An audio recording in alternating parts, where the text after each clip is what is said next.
how you can salvage your soft caramels to become something that's like a nice and chewy caramel that you'd be proud of. So I'm going to show you how you can take caramels that you start off from being too soft into something that looks like this. Now, this isn't the first time I've messed up on my caramels before. Like, caramels can be tricky if you don't know what you're doing and so forth. And most of the time when you do mess up, they tend to be undercooked. And the last time I did try to salvage my caramels, they ended up being a little grainy, like so.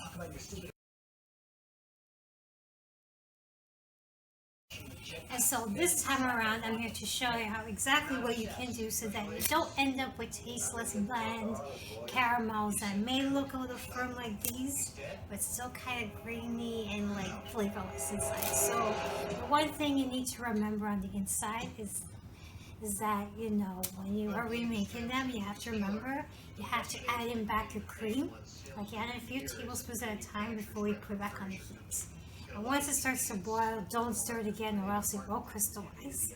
And the next thing you need to remember is that once you get it back up to temperature, which would be around 250 degrees, but for me, I did have to cook it much higher. So if you find that at 250, when you do the ice test, it's still not safe for you, like, keep cooking it. Like, keep checking every 10-15 degrees and see if it sets, until finally you get like a firm ball or like the texture becomes nice and thick.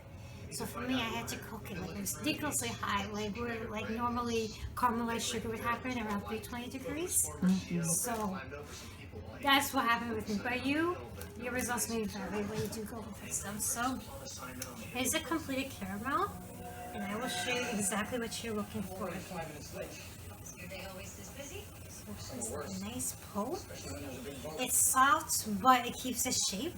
So I will show you like my step-to-step guide on how I got to these caramels. So if you stick around, I'll show you. So I cooked these caramels to over 320 degrees, as you can see here.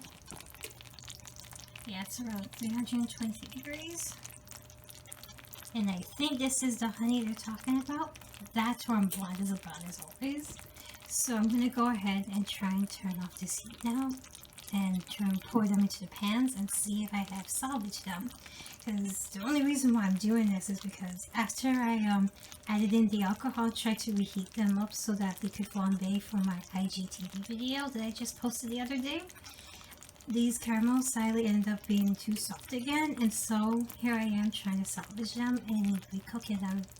So here's hoping that this time around that these turned out a lot better, a lot firmer. And I know for a fact I'm going to have to re-add in back in the butter and the flavoring, since, you know, when you're remaking caramels, they tend to be bland.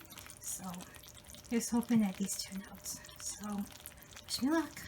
So after cooking it to around 330 degrees Fahrenheit, I poured it into this pan. So let's just see if, like, you know, cooking it to that extreme temperature has worked or not.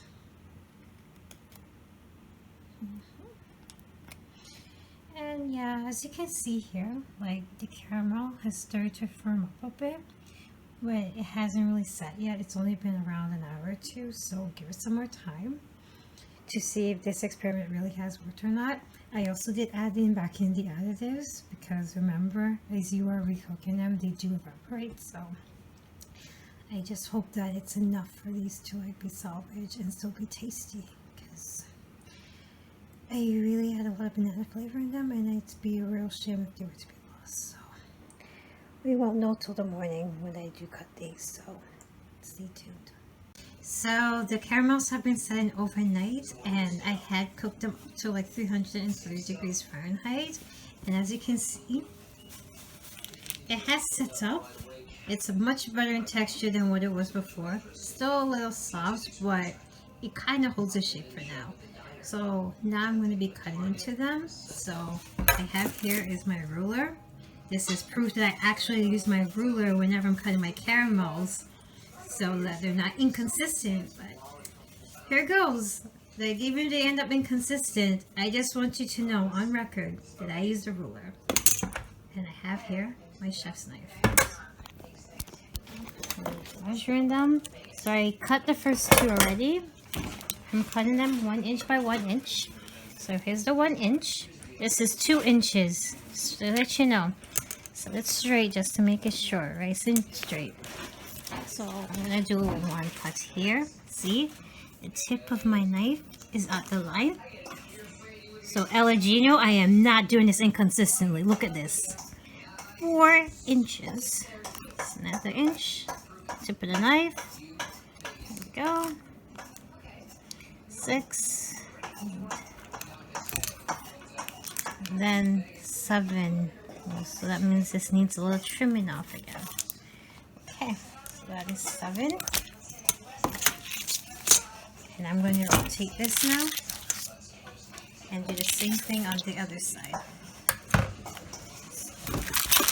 Okay. I'm going to do another cut. The 1 inch. 1 inch. Okay. The lines line up. The 1 inch here and the 2 inches. So that's 3.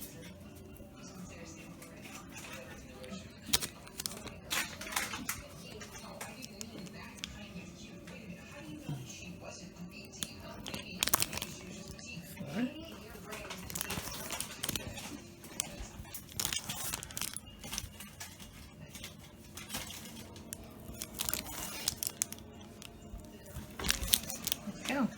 12 more.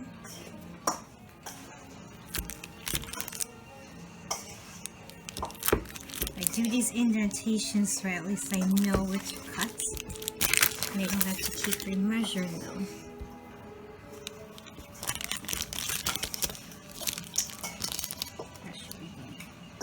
So the caramels have all been cut up now, and despite my best efforts, I guess they still ended up looking a bit different, but you know what?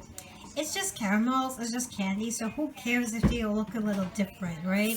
What matters is the texture, because that is what we are here for. The texture, not whether or not each caramel is actually 1 inch by 1 inch. Like, you're not going to eat something just because it's different sizes. So anyways, I'm going to like pick up a caramel from like the tin of scraps I have over here, just to show you what the texture looks like. So as you can see, like these caramels are still kind of soft, but they kind of have that taffy pull. They have that nice taffy pull to them. Really hard to do with one finger, but I just wanted to show you that these are soft, but they are chewy, and they kind of hold their shape for now. So I would consider this a success, but you know, I will let you get back to you on how they taste texture wise and if the flavor has still remained in them even after overcooking them. I'm now going to have one of these caramels to taste and let you know how they taste in my mouth.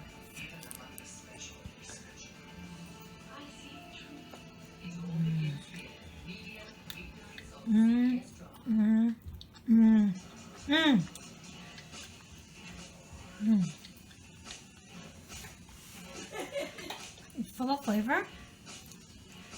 Still taste the banana from the first batch. And you can definitely taste the rum, the salt, the vanilla, and the banana liqueur, and the real thing in it. So I do say that these are a huge success. Not only have I managed to get the texture just right this time around, because they're not really melting as much, but also I got the flavor back. And unlike the last time I did try to salvage caramels, it's just that, you know, these were done really smooth, just the way that they're intended to be. So, I rate this 8 out of 10. Actually, 9 out of 10.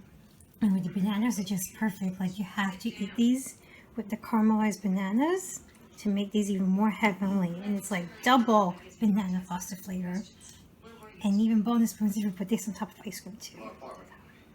In conclusion, as I showed you earlier, if you follow these steps, you too can have your own caramels that look just as good as these.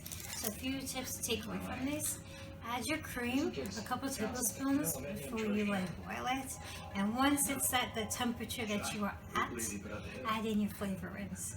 Now make sure you check your temperature every time once you get to about 250 Fahrenheit, just to make sure it's setting up. And if it doesn't set up, keep cooking it, keep cooking it, keep cooking it until it sets up. or maybe until it gets to 320 degrees, and then maybe that's when you should probably pour it in. I hope that this tutorial has helped you out, and the next time that you have super soft caramels that is not setting up properly, you know for a fact you don't have to throw them out. You can just recook them and re-add in flavorings and emulsify them again, and you can have caramels like these. Thank you for watching. This is Tiffany Dillon from Tiff's Patisserie, and if you like this content, don't forget to subscribe to my Instagram and check out my blog at tiffspatisserie.com.